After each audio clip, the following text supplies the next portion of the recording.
Hello বন্ধুরা, সবাই কেমন আছো? আশা করি সবাই খুব ভালোই আছো। আজকে আমি একটা সম্পূর্ণ নিরামিষ রেসিপি নিয়ে তোমাদের সামনে হাজির হয়ে গেলাম। চলো তাহলে কথা না বাড়িয়ে রেসিপিটা দেখে নিই। প্রথমেই কড়াইতে তেল গরম করে ডুমো ডুমো করে কেটে রেখে দিয়েছিলাম কয়েকটা বেগুন। সেই বেগুনগুলোকে দিয়ে ভালো করে ভেজে তুলে রেখে দিতে হবে।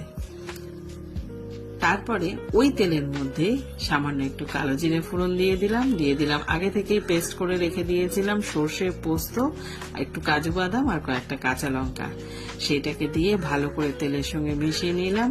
দিয়ে দিলাম তার মধ্যে হাফ কাপ মতো টক দই, ভালো করে ফেটিয়ে রেখে দিয়েছিলাম। টক দইটাকে মশলার সঙ্গে ভালো করে মিশিয়ে যখন তেল ছেড়ে যাবে ওর মধ্যে দিয়ে দিলাম পরিমাণ মতো নুন আর ভেজে রাখা বেগুনগুলোকে খুব ভালো করে মশলার সাথে বেগুনগুলোকে মাখিয়ে নিলাম। ওপর থেকে দুটো কাঁচা লঙ্কা দিয়ে কিছুক্ষণের জন্য ঢেকে দিলাম। যখন দেখলাম বেগুনগুলো সেদ্ধ হয়ে গেছে, ওপর থেকে সামান্য একটু চিনি দিয়ে ভালো করে মিশিয়ে আবারও কিছুক্ষণ ঢাকা দিয়ে রেখে দিলেই তৈরি হয়ে যাবে দই বেগুন। গরম গরম ভাতের সঙ্গে অসাধারণ লাগবে খেতে।